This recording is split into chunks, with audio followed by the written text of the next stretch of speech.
കുറഞ്ഞ ചേരുവയിൽ വളരെ എളുപ്പത്തിൽ തയ്യാറാക്കിയെടുക്കാൻ വേണ്ടി പറ്റുന്ന നല്ല ടേസ്റ്റി ആയിട്ടുള്ള ഒരു 4 മണി പലഹാരത്തിൻ്റെ റെസിപ്പിയുമായിട്ടാണ് ഇന്ന് വന്നിരിക്കുന്നത്. നല്ല ക്രിസ്പി ആയിട്ടുള്ള ഈ ഒരു പലഹാരം നമുക്ക് കുറേ കാലം സ്റ്റോർ ചെയ്ത് വെക്കാനും പറ്റും. ഇതുണ്ടാക്കാനായിട്ട് ആദ്യം തന്നെ ഒരു ബൗളിലേക്ക് 2 കപ്പ് മൈദ ഇട്ട് കൊടുക്കാം. നിങ്ങൾക്കിത് ഗോതമ്പ് പൊടി ഉപയോഗിച്ചും ചെയ്തെടുക്കാവുന്നതാണ്, അല്ലാന്നുണ്ടെങ്കിൽ പകുതി പകുതിയായിട്ട് വേണമെങ്കിലും എടുക്കാവുന്നതാണ്. ഞാനിപ്പോൾ ഇവിടെ മൈദയിലാണ് തയ്യാറാക്കി എടുത്തിരിക്കുന്നത്. ഇതിലേക്ക് 1/2 ടീസ്പൂൺ അയമോദകം കൂടെ ചേർത്ത് കൊടുക്കുന്നുണ്ട്. അതിൻ്റെ രുചി ഇഷ്ടമുണ്ടെങ്കിൽ മാത്രം ചേർത്താൽ മതി, ഇല്ലാന്നുണ്ടെങ്കിൽ സ്കിപ്പ് ചെയ്താലും കുഴപ്പമില്ല. ചേർത്താൽ നല്ലൊരു രുചിയാണ്, അതുപോലെ തന്നെ വയറിനും നല്ലതാണ്. കൂടെ തന്നെ ഒരല്പം എരിവിനായിട്ട് 2 ടീസ്പൂൺ ചില്ലി ഫ്ലേക്സ് ആണ് ചേർത്ത് കൊടുത്തിരിക്കുന്നത്. ഇനി ഇതിലേക്ക് ആവശ്യത്തിന് ഉപ്പ് ചേർത്ത് കൊടുക്കാം. ഏകദേശം 1 ടീസ്പൂണോളം ഉപ്പ് ഞാനിവിടെ ചേർത്ത് കൊടുത്തിട്ടുണ്ട്. ഇനി ഇതിലേക്ക് 3 ടീസ്പൂൺ നെയ്യാണ് ചേർത്ത് കൊടുക്കുന്നത്. നെയ്യ് ചേർത്ത് കൊടുക്കുമ്പോൾ ഈ ഒരു പലഹാരത്തിന് നല്ലൊരു ക്രിസ്പിനെസ് കിട്ടും. സാധാരണ എണ്ണ ചേർക്കുമ്പോൾ ഉള്ള പോലെയല്ല, എണ്ണ ചേർക്കുന്നതിന് പകരം നെയ്യ് ചേർക്കുന്നതായിരിക്കും നല്ലത്. കൂടെ തന്നെ ഇതിലേക്ക് 1/2 ടീസ്പൂൺ സാധാരണ ജീരകത്തിൻ്റെ പൊടി കൂടെ ചേർത്ത് കൊടുത്തിട്ടുണ്ട്.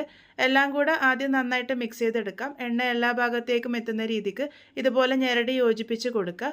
ഇതുപോലെ എണ്ണ എല്ലാ ഭാഗത്തും എത്തിയതിന് ശേഷം വെള്ളം കുറച്ച് കുറച്ചായിട്ട് ചേർത്തിട്ട് വേണം കുഴച്ചെടുക്കാൻ വേണ്ടിയിട്ട്. ഏകദേശം 1/2 കപ്പ് വെള്ളമൊക്കെ ഇത് കുഴക്കാനായിട്ട് ആവശ്യമായിട്ട് വരുള്ളൂ. നമ്മൾ സാധാരണ പൂരിക്കൊക്കെ കുഴച്ചെടുക്കണ ആ ഒരു രീതിക്കാണ് കുഴച്ചെടുക്കേണ്ടത്. വെള്ളം കൂടി പോകാതിരിക്കാൻ വേണ്ടിയിട്ട് പ്രത്യേകം ശ്രദ്ധിക്കണം. വെള്ളം കൂടിപ്പോയാൽ ഇത് ക്രിസ്പി ആയിട്ട് കിട്ടാൻ പാടായിരിക്കും. അപ്പോൾ ഇതാ ഈ ഒരു രീതിക്ക് 1/2 കപ്പ് വെള്ളം ഉപയോഗിച്ച് ഞാനിവിടെ കുഴച്ചെടുത്തിട്ടുണ്ട്. ഈ ഒരു കൂട്ട് ഒരു 15 മിനിറ്റ് നേരത്തേക്ക് ഒന്ന് റെസ്റ്റ് ചെയ്യാൻ വേണ്ടി വയ്ക്കാം. അപ്പോഴേക്കും ഇത് നല്ല സോഫ്റ്റായിട്ട് വരും. അപ്പോൾ ഇതാ 15 മിനിറ്റ് ഞാനിവിടെ റെസ്റ്റ് ചെയ്തെടുത്തിട്ടുണ്ട്. ഒന്നും കൂടെ നന്നായിട്ട് നീഡ് ചെയ്തെടുത്തതിന് ശേഷം ഇത് ഉരുളകളാക്കിയിട്ട് മാറ്റാം. മീഡിയം വലുപ്പത്തിലുള്ള 3 ഉരുളകൾ ഞാനിവിടെ തയ്യാറാക്കിയിട്ടുണ്ട്. അതിൽ നിന്നും ഒരു ഉരുള എടുത്തതിന് ശേഷം നമുക്ക് പലകയിൽ വെച്ച് പരത്തിയെടുക്കാം. ഇത് പരത്തിയെടുക്കുമ്പോൾ എണ്ണയോ പൊടിയോ ഒന്നും തന്നെ ആക്കേണ്ട ആവശ്യമില്ല, അല്ലാതെ തന്നെ നമുക്കിത് നന്നായിട്ട് പരത്തിയെടുക്കാൻ വേണ്ടി പറ്റും. നല്ല കനം കുറച്ച് തന്നെ പരത്തിയെടുക്കാൻ വേണ്ടിയിട്ട് ശ്രദ്ധിക്കാം. അവിടെ ഇവിടെയൊക്കെ ആയിട്ട് കുറച്ച് ഒന്ന് കുത്തി കൊടുക്കാം. ഒരുപാട് കുത്തി കൊടുക്കേണ്ട ആവശ്യമില്ല. അവിടെ ഇവിടെയൊക്കെ ആയിട്ട് ഇതുപോലെ കുത്തി കൊടുക്കുമ്പോൾ ഇത് പപ്പടം പോലെ പൊന്തി വരില്ല. അതിന് വേണ്ടിയിട്ടാണ് ചെയ്തെടുത്തിരിക്കുന്നത്. അതിനുശേഷം ഇതുപോലത്തെ കട്ടർ ഉപയോഗിച്ച് ഒന്ന് കട്ട് ചെയ്തെടുക്കുന്നുണ്ട്. കട്ടർ കയ്യിലില്ല എന്നുണ്ടെങ്കിൽ ഏതെങ്കിലും ഒരു അടപ്പോ അങ്ങനെ എന്തെങ്കിലും യൂസ് ചെയ്താൽ മതി. അപ്പോൾ ഇതാ ഇതുപോലെ കട്ട് ചെയ്തെടുത്തിട്ടുണ്ട്. കൂട്ടി ഇതുപോലെ നമുക്ക് മാറ്റിയിട്ട് ബാക്കിയുള്ളതും ഇതുപോലെ തന്നെ തയ്യാറാക്കി എടുക്കാം. നല്ല നേർത്ത് തന്നെ തയ്യാറാക്കി എടുക്കാൻ വേണ്ടിയിട്ട് ശ്രദ്ധിക്കുക. ഇതുപോലെ ഒന്നിനു മുകളിൽ ഒന്നായിട്ട് ഇട്ടാലൊന്നും പറ്റിപ്പിടിക്കുകയൊന്നുമില്ല. അപ്പോൾ നമുക്ക് ഇതുപോലെ എല്ലാം റെഡിയാക്കിയിട്ട് ഒരേ പ്ലേറ്റിൽ തന്നെ ഇട്ട് വെക്കാവുന്നതാണ്. കവർ ചെയ്ത് വെക്കണം എന്ന് മാത്രമേ ഉള്ളൂ. ഇനി ഇതെങ്ങനെയാണ് ആ ഷേപ്പ് ചെയ്തെടുക്കുന്നതെന്ന് നോക്കാം. 5 എണ്ണം ഉപയോഗിച്ചിട്ടാണ് ഒരു ഷേപ്പ് തയ്യാറാക്കി എടുക്കുന്നത്. ഇതുപോലെ ഒരെണ്ണം വെച്ച് മിഡിലായിട്ട് ആ ഒരു സെൻറ്ററിൽ നമ്മൾ വിരൽ ഉപയോഗിച്ചിട്ട് കുറച്ച് വെള്ളം ഒന്ന് ഇതുപോലെ ഒരു ലൈൻ പോലെ വരച്ചു കൊടുക്കുക. അതിൻ്റെ മുകളിൽ വീണ്ടും അടുത്ത ഷീറ്റ് വെച്ച് സെയിം രീതിക്ക് തന്നെ ലൈന് വരച്ചു കൊടുത്തുകൊണ്ടിരിക്കുക. 5 ഷീറ്റ് വെച്ചിട്ടാണ് ഇത് തയ്യാറാക്കി എടുക്കുന്നത്.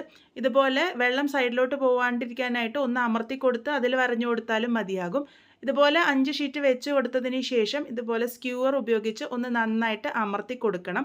നന്നായിട്ടൊന്ന് അമർത്തിയിട്ട് ഒരു 5 സെക്കൻഡ് അതുപോലെ ഹോൾഡ് ചെയ്ത് വെക്കുക. അപ്പോൾ അതവിടെ പറ്റിപ്പിടിച്ച് നിന്നോളും. അപ്പോൾ എണ്ണയിലിട്ട് ഫ്രൈ ചെയ്യുമ്പോഴും ഇത് പൊട്ടിയൊന്നും വരുമൊന്നുമില്ല. അപ്പോൾ ഇതുപോലെ ബാക്കിയുള്ളതൊക്കെ റെഡിയാക്കി എടുക്കാം. ഇനി ഇത് ഫ്രൈ ചെയ്തെടുക്കാനാണ് പോകുന്നത്. അതിനായിട്ട് എണ്ണ മീഡിയം ചൂടായിട്ടിരിക്കാൻ വേണ്ടിയിട്ട് ശ്രദ്ധിക്കണം. എണ്ണ ഒരുപാട് ചൂടാകരുത്. മീഡിയം ചൂടായിട്ടുള്ള എണ്ണയിലേക്ക് ഇത് ഇട്ട് കൊടുക്കുക. അതുപോലെ തന്നെ ഇത് മുങ്ങി നിൽക്കാൻ പാകത്തിന് എണ്ണ വേണം.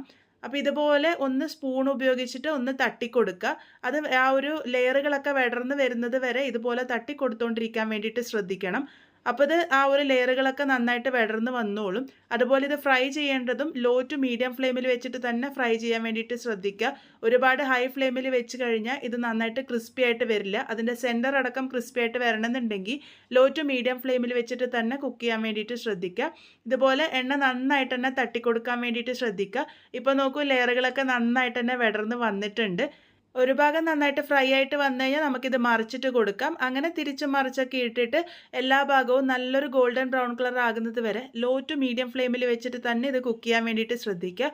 ഇതിൻ്റെ കുക്കിംഗ് ടൈം ഒരല്പം കൂടുതലാണ്, കാരണം ഇത് നന്നായിട്ട് ക്രിസ്പി ആയിട്ട് വരണമെന്നുണ്ടെങ്കിൽ കുറച്ച് സമയം എടുക്കും. ഇപ്പോൾ നോക്കൂ, നല്ലൊരു ഗോൾഡൻ ബ്രൗൺ കളർ ആയിട്ടുണ്ട്. ഈ ഒരു കളർ ആകുമ്പോൾ നമുക്കിത് എണ്ണയിൽ നിന്നും കോരി മാറ്റാം. നല്ല ക്രിസ്പി ആയിട്ട് തന്നെ കിട്ടിയിട്ടുണ്ട്. അത് നിങ്ങൾക്കിപ്പോൾ ആ ഒരു സൗണ്ട് കേൾക്കുമ്പോൾ മനസ്സിലാകുന്നുണ്ടാകും.